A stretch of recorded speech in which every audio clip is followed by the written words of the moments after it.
Mwana Hamisi and Mashirima, good morning from the Bomas of Kenya. We are live from our field studio here at the Bomas of Kenya, where the IEBC is housed until the declaration, determination and the decision where the IEBC will announce the next president of the Republic of Kenya. Remember, this is the National Tallying Center for the presidential election, and the returning officer to that effect is the chairperson of the poll commission, Wafula Chebukati. And I am with my colleague Nimrod Tabu here. Good morning, Nimrod. A lot happened, polling underway in many polling stations across the country, counting, I mean. Good morning to you too, Ayub.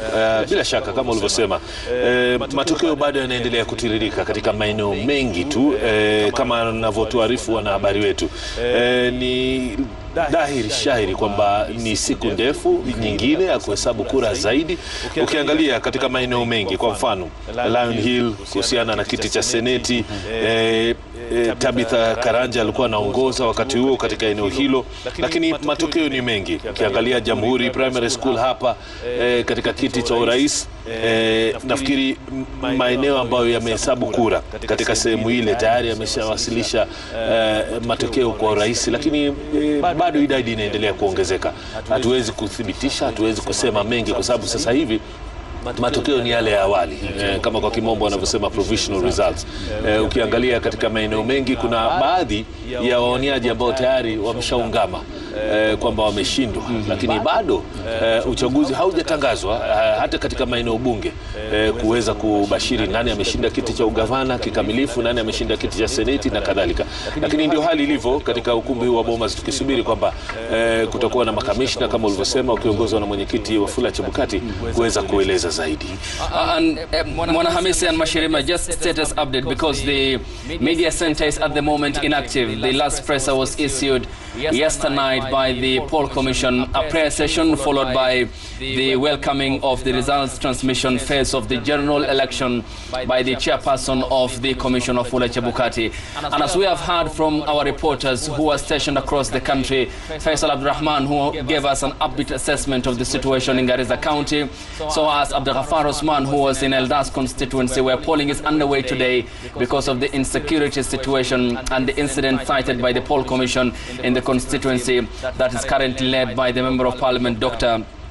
Adan Kainan, and also the case of Turkana's central constituency and the postponement of the elections in Kuti rural constituency, Rongai, Kachiliba and Pokot South. The IEBC said will be held in under 2 weeks' time, and that will be coming to effect as Kenyans will be given the mandate to choose their next crop of leadership across the respective constituencies. Just the update here, and this is in effect, Nimrod, to what happened yesterday night. And the chairperson highlighted on the importance and the clarification he gave of the constituency tallying center, where he said this will relay results from or for the member of the county assembly and the member of parliament, and still there will be the collation of the presidential, gubernatorial, senatorial and women MP. Then the county tallying center will decide on the gubernatorial, the senate and the county woman member of parliament, then the national here at the Bomas of Kenya, where the next president will be decided. I mean, what has been your observation so far of how the process has gone with the IEBC coming out to issue 3 presses yesterday? Kwa uhakika tusemezane ukweli kwamba hapo awali wakati watu wakipiga kura jana asubuhi, dosari zilionekana nyingi na wengi wakaingiwa na hofu, wengi wakawa na wasiwasi kwamba huenda uchaguzi ukakumbwa pengine na hitilafu chungu nzima. Lakini nafikiri baada ya IEBC kuhakikisha kupitia usemaji wao hapa katika ukumbi wa Bomas kwamba katika maeneo ambayo uchaguzi ama kupiga kura kulicheleweshwa, watu walipewa nafasi ya kupiga kura, na mpaka kufikia sasa sijasikia lalama zozote kutoka hata mashinani kwamba wale walikuwa katika maeneo ambayo kura zilichelewa kupigwa hawakupata nafasi. Kwa hivyo ni ishara kwamba IEBC iliweza kuwajibika licha ya kukumbwa na changamoto za hapa na pale katika maeneo kadha wa kadha.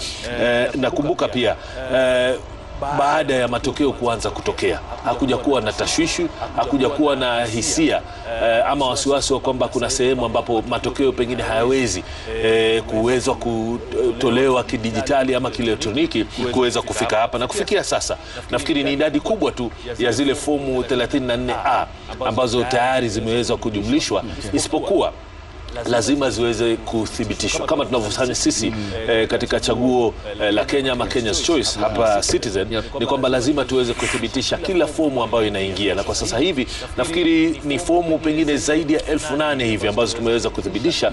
Ndio unaona kura zile ambazo hawa wagombea urais wameweza kupata kufikia sasa. Lakini zaidi nieleze tu kwa nini pengine hatua hii ya kujumlisha kura inachelewesha, na nikupe mfano kama anavyotueleza mwanahabari wetu Rahma Rashid kutoka kule Lamu. Ni kwamba zoezi la kujumuisha kura katika kituo cha shule ya msingi ya Mokoe Arid Zone, eneo bunge la Lamu Magharibi katika kaunti hiyo, linaendelea kwa mwendo wa pole kwa mfano. Halafu hadi kufikia sasa anaeleza kwamba ni jumla tu ya vituo 7 pekee vya kupigia kura miongoni mwa kituo cha Hindi, gereza la Hindi ama Hindi Prison, ambavyo vimeweza kujumlisha huko eneo bunge hilo la Lamu la Magharibi likiwa na vituo 144. Sasa unaona vituo bado vinaendelea kuhesabu kura, vituo bado vinaendelea kujumlisha kura. Kwa hivyo kwa mtu yote ambaye anatazama, huenda pengine akawa na hamaki na tamaa ya kupata matokeo ya haraka moja kwa moja, lakini kama wanavyotuarifu wenzetu ni kwamba jinsi matokeo yanavyotokea kule kujumlisha pia kunachukua. And the IBC yesterday in clarification, this is a voting exercise that also happened across embassies and consulates across the world. 12 countries, for example, the IBC had cited: the United Kingdom, the United States of America, South Sudan, Qatar, the United Arab Emirates, Germany, which is in Europe, and also largely across this African community where Kenyans have been getting out to exercise that mandate they hold under the Constitution. And by afternoon yesterday, according to the poll commission, 6.5 million, and to be specific here with the figures, 6,567,869 Kenyans, representing 30.65% have voted.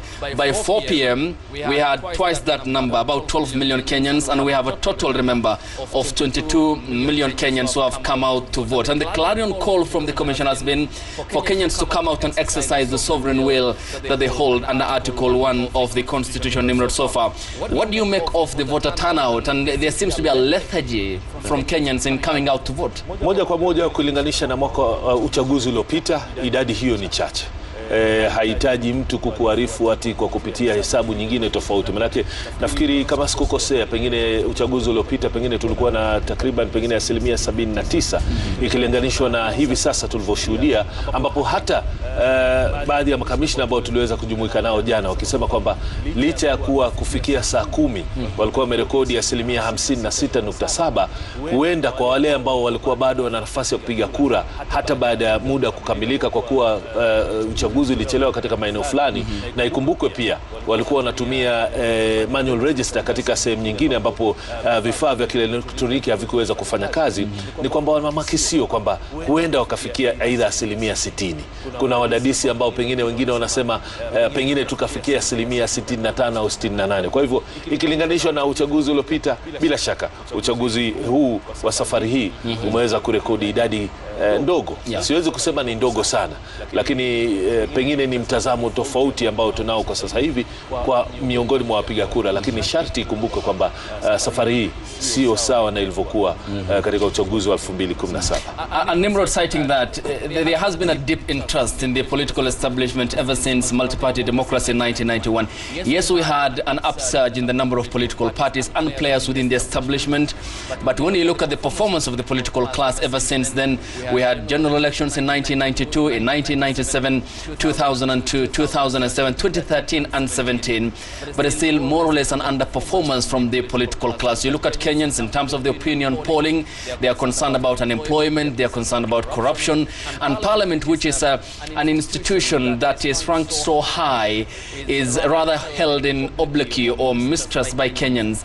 Then does this point to a shift in terms of our politics and the paradigm shift thereof in 2027 and going forward, in Kenyans now asking for proper policies that ought to be underpinning the establishment? Bila shaka swali zuri hilo, na nieleze kwamba uchaguzi wa hapa nchini unafanyika mara mbili. Kwanza kupitia mchujo wa vyama, ambapo wananchi wenyewe wanahisi kwamba fulani wa fulani, hata kama ameingia chama ambacho anataka kuwania kiti cha ubunge, kiti cha ugavana, na amekuwa mbunge ama amekuwa gavana au seneta kupitia chama kingine, ni ukweli kwamba wananchi wanaanza pale kumchuja. Kama hakutimiza ahadi zake za hapo awali anamchujwa pale.